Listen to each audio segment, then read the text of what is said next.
Sohail here, आपके सामने.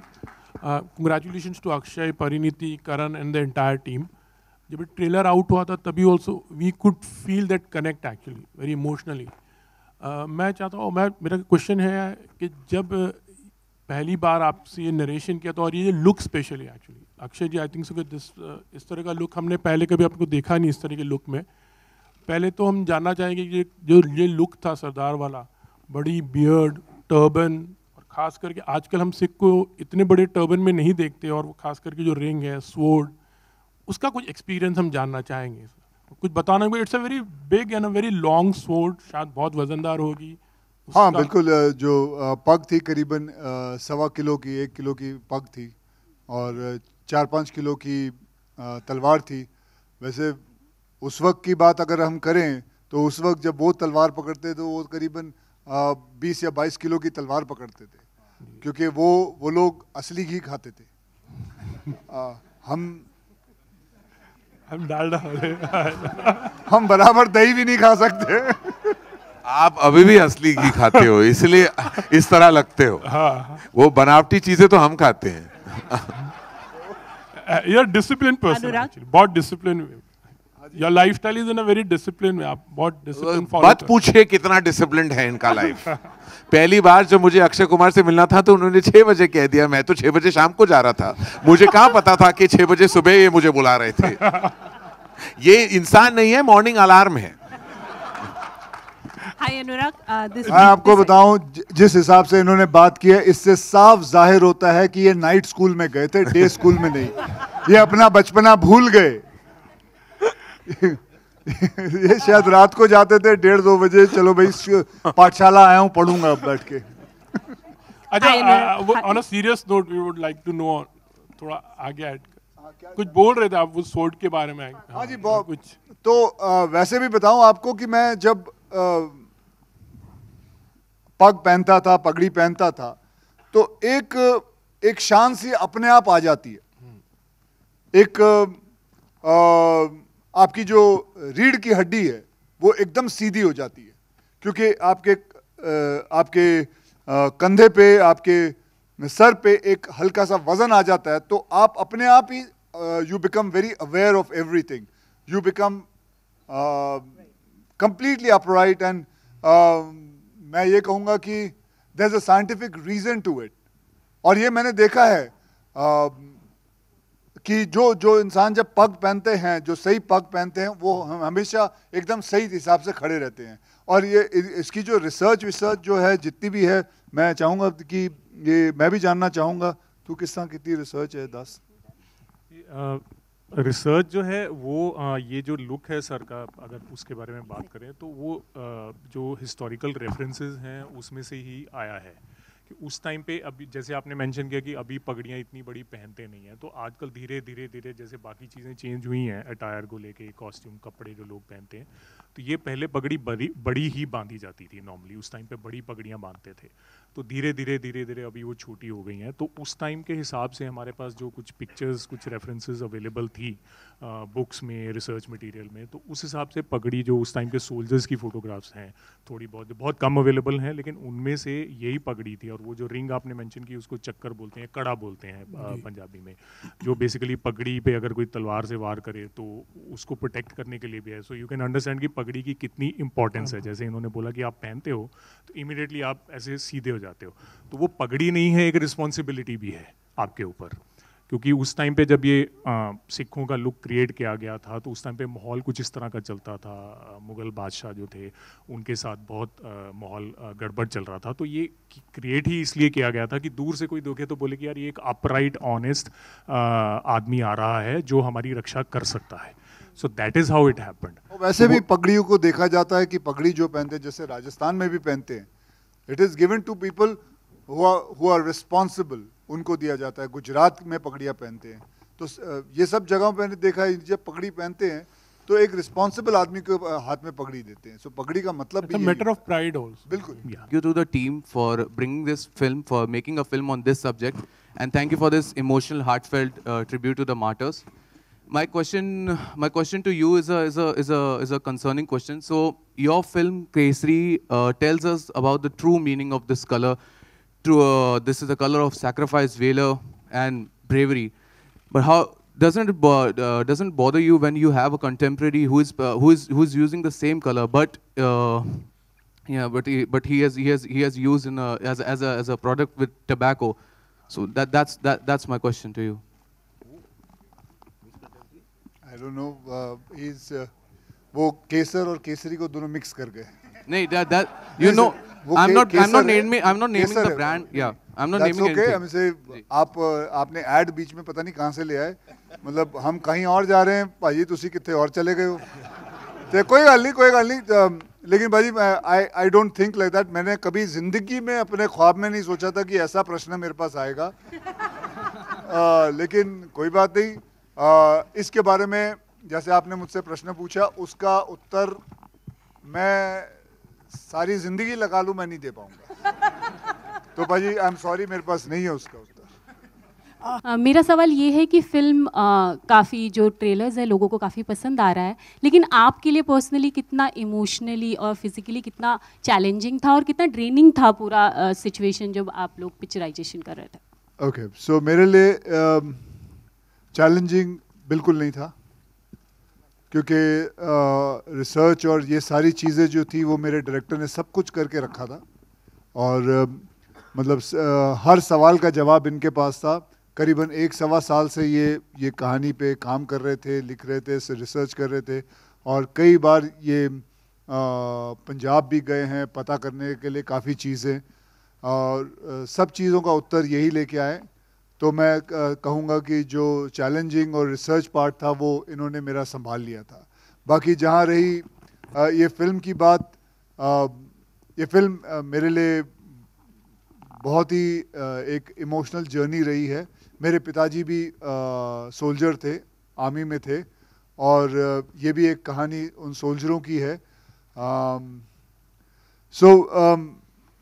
मैं जब ये फिल्म कर रहा था तो मुझे बहुत अंदरूनी किस्म की अंदर से ही बहुत फील आती थी. और ऐसी चीज़ें हैं इस फिल्म के अंदर जो कि मतलब मैं विश्वास नहीं कर सकता कि लोग ऐसे भी होते हैं. मतलब आप इमेजिन कर सकते हैं कि 21 सिख, 21 सरदार एक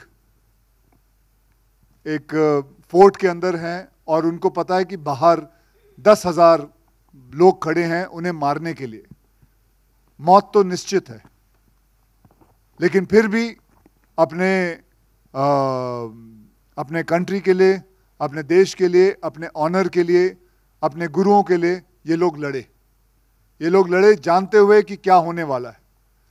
और ऐसा लड़े कि आज अगर गूगल में डालो कि सबसे 5 सबसे बड़ी बैटल कौन सी है, तो हमारा नंबर 2 पे आता है. ऐसा लड़े ये लोग कि पूरी दुनिया याद रखती है. मैं बस दुख तो इस बात का है कि ब्रिटिश जो है दे सेलिब्रेट सारागिड़ी डे, बट हमारे यहाँ इतिहास के पन्नों में ये कहीं खो गई. इसके बारे में ज़्यादा लोग नहीं जानते.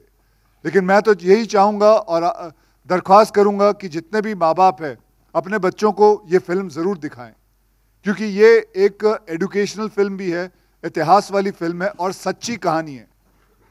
सिर्फ हम इतना प्रभावित हो जाते हैं जब हम 300 जैसी एक फिल्म देखते हैं, हम सोचते हैं क्या फिल्म बनाई है, जबकि वो फिल्म आप सभी जानते हैं कि एक फिक्टिशियस फिल्म है, लेकिन बहुत अच्छी बनाई. लेकिन ये तो रियल फिल्म है, ये तो रियल लोग थे, ऐसे लोग रियल थे.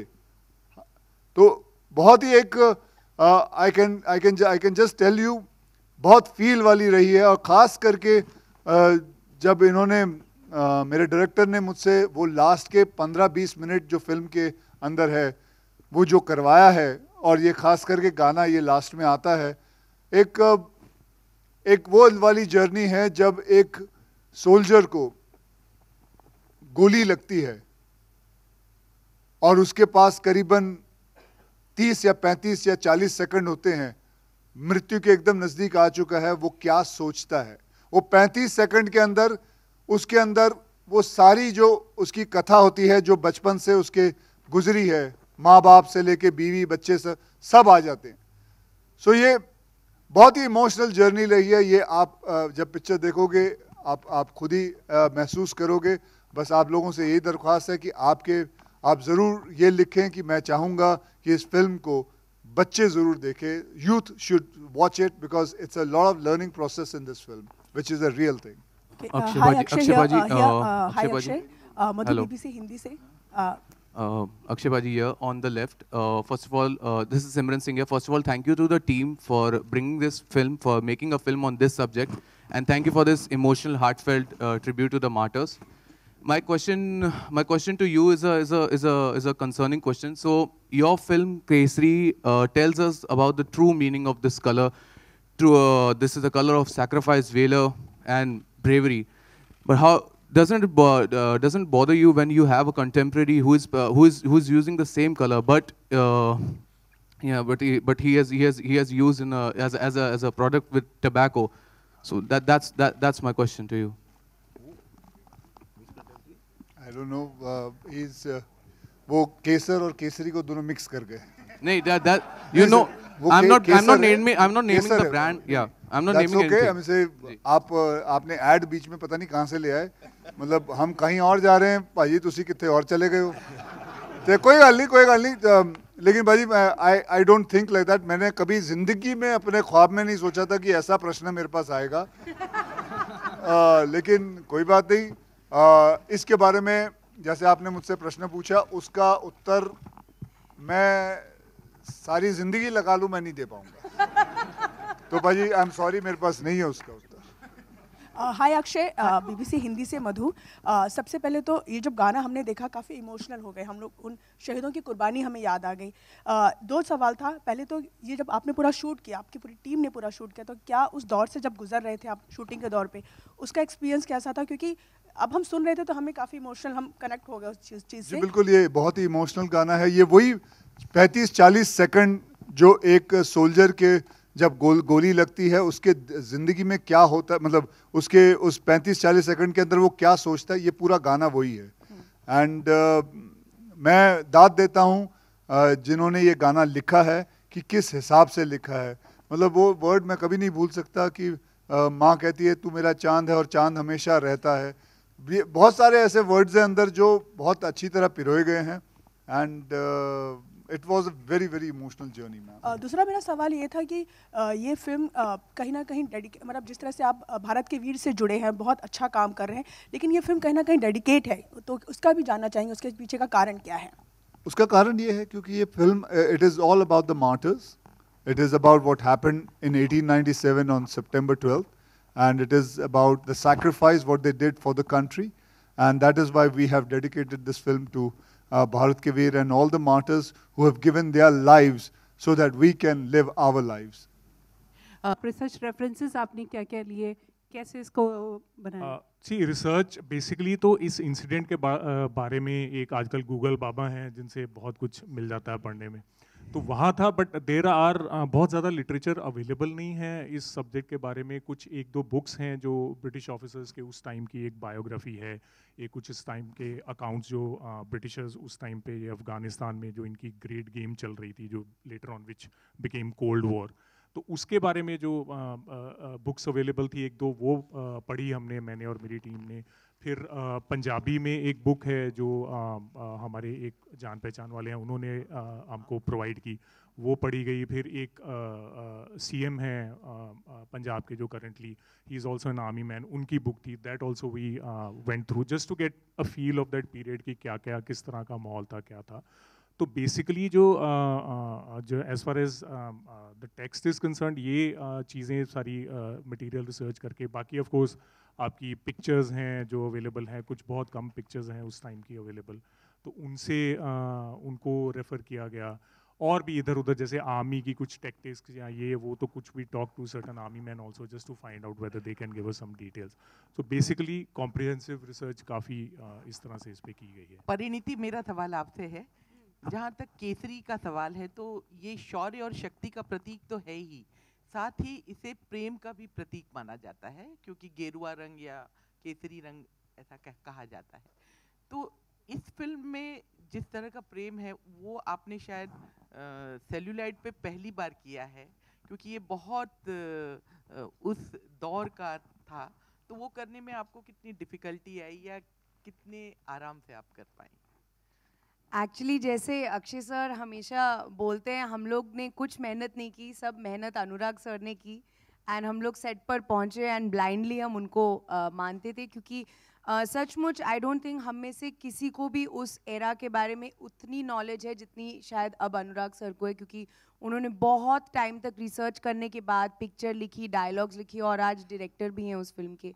सो लिटरली सेट पर पहुंच के मैं कोई भी ऐसी चीज़ खुद से नहीं करती थी जब तक मैं इनसे 50,000 सवाल नहीं पूछ लेती, इनका इंटरव्यू नहीं ले लेती हर सीन से पहले, because I don't want to go out of character at all, because this is a world that I didn't want to improvise in. I wanted to be as authentic as possible. Yes, she's a Punjabi girl, she's a सरदारनी, तो approximate world मैं जानती हूँ, लेकिन फिर भी एक उस time की लव स्टोरी बहुत अलग है।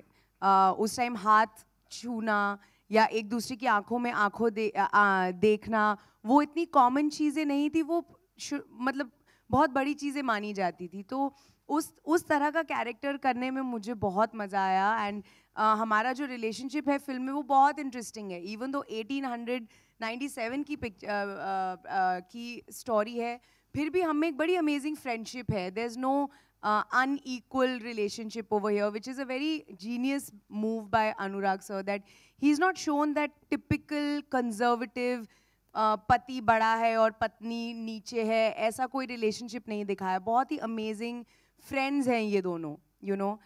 So yeah, I really enjoyed this amazing character that Anurag sir wrote. We have last two questions, ladies and gentlemen. Hi, you know, this is Priyanka hi. from Indian Express. Anurag and Akshay, I have question for both of you. Anurag, for you, you know, of course you made your Bollywood debut in 2007, and then it took you like 12 years to come with your next Hindi film. And in the meantime, you became this big Punjabi director. You know, you are one of the best Punjabi contemporary directors. Thank you for saying that. No, but I do mean it. But for you then to come here and direct these two, you know, A-listers of Bollywood, how was it? I mean, was it like, did you feel like an outsider? Or, I mean, what this experience does to the confidence of a filmmaker who's, you know, at back home is considered one of the best? See, initially when I was approached, you know, to be honest, I was like really scared. You know, it's a big film. I've never attempted anything like this. But as far as the confidence part of it goes, you know, when you start thinking in these terms, you know, when you think, oh, holy shit, you know, it's Akshay sir who's acting in it. There's Pariniti ma'am who's there, and Karan sir is backing it. Dharma is backing it. So that in itself gives you a lot of confidence that, okay, you know, maybe I don't have confidence in myself, but if these people are backing me, maybe then I might be able to do it. You know, so that pushed me, like I got, okay, you know, agar ye log back kar rahe hain mere ko, and if these people are thinking that I can make a good film, then maybe I can, you know. So then you think about it, and then you pick yourself up, and then you try and meet the challenge. You know, you try and make something that these people will be proud of. You know, these people who have shown so much confidence in me, who have, you know, just out of the blue, just told me one day, okay, you're making this film, this huge, huge film, and such an important film also. So, unke confidence mein mujhe zyada confidence aa gaya ki yaar, theek hai, you know, if these people are thinking like that, then I should just put my heart and soul into it and hope to God that, you know, we make a good film, which I think we have, even if I'm saying so myself right now. But I think we have made a film that has come straight from the heart. Right. Akshay, to you, you know, you recently said that how it's not right to ask for proofs from army for strikes. But do you think that we today in India, we are living in times when questions asked to the government are mistaken as questions asked to the army? My question is, do you believe that in today that we are the India that we are living in, where we ask questions to the government, they are mistaken for the questions asked to army? I mean, they assume that we are not asking the government, we are asking proofs from army, while we are actually directing our questions to the government. But I've given the answer earlier. I don't think so it's right, that's it. No. I am saying that you said that we shouldn't be asking for proofs from the army, which is correct. But do you believe that today, whenever someone That questions is all the into government, politics, and I'm not getting into politics, ma'am. I just give an answer that I don't. I mean, as an individual, I just think it is not right. That's it. I don't have an answer more that to give it because I'm not a politician. okay, thank you. Akshay sir, We have just one last question, Akshay ladies sir, and gentlemen. here. So you know, he said, Karan sir said that in the beginning before introducing you that you were the only choice for the first choice for the film. Everybody would agree that the amount of work that you do for the welfare of army men and martyrs, I don't think anybody in India does it, not just actors. Does this emotionally draw you towards subjects like these, where you want to tell stories which people don't know about? You know, like you said, that we don't know about the Battle of Saragari. I mean, looking at this subject, who wouldn't want to do this? Who wouldn't want to be a part of this? It's a huge, it's an amazing subject. It's about courage, and it's a real subject. And even when I heard about airlift, I still remember, and I just went for it. I was shocked. I mean, that nobody knew about it. Even the media didn't know about airlift. There was, when I Googled about airlift, what happened, there was only one article about that thing, that India went inside a war zone and brought 1,70,000. And after the movie release, there were millions of articles on it. So, and about same goes with Saragari also. Not many people knew about it. They just knew a little bit vaguely. And so this is a beautiful subject. And I was like, once I heard about it, I said, I just want to do it over hook or by crook. I'm just going to be part of this film.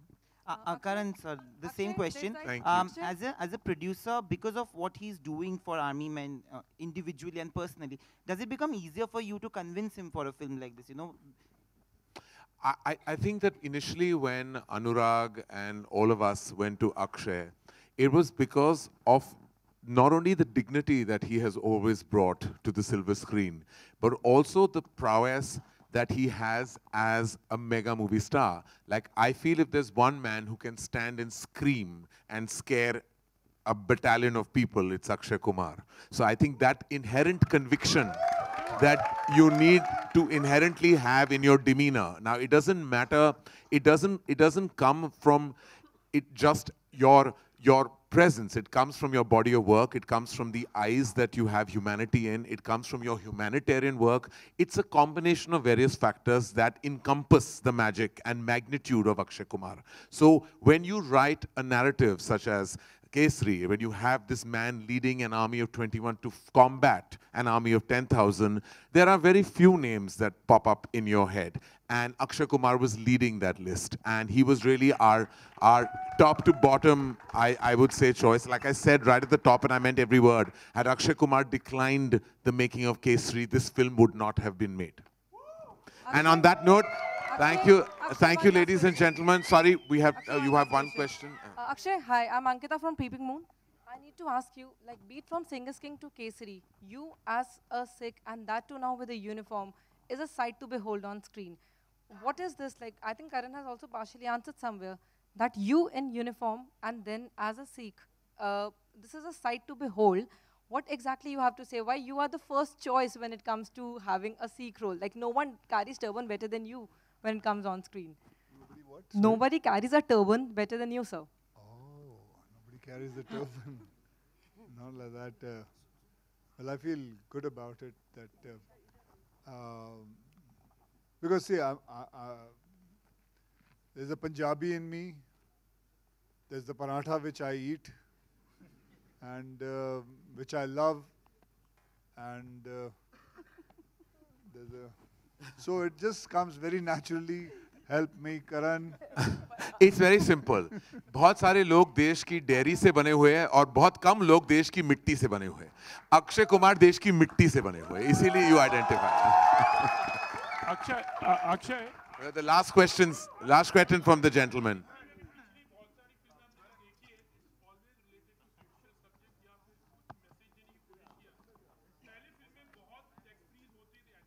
Mic तो use कर ले. नहीं चल. अच्छा, हम सुनाई दे रहा है. चीखो थोड़ा.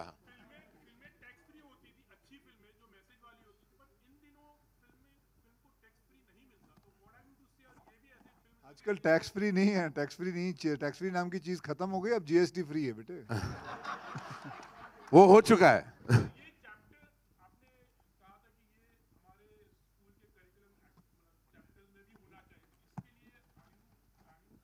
प्लानिंग क्या है, हमने फिल्म बना दी, अब तो अब आए ना आए लेकिन सबको पता चल जाएगा। जैसे अभी जैसे एयरलिफ्ट के बारे में किसी को जानकारी नहीं थी, अब लेकिन आए ना आए सबको पता है। तो फिल्में थोड़ी मरती हैं, आदमी एक्टर मर जाते हैं लेकिन फिल्में तो चलती रहती हैं ना। Thank you. On that note, thank you, ladies and gentlemen. Thank you very much for joining us this afternoon. We really appreciate your presence and see you at the movies on the 21st of March.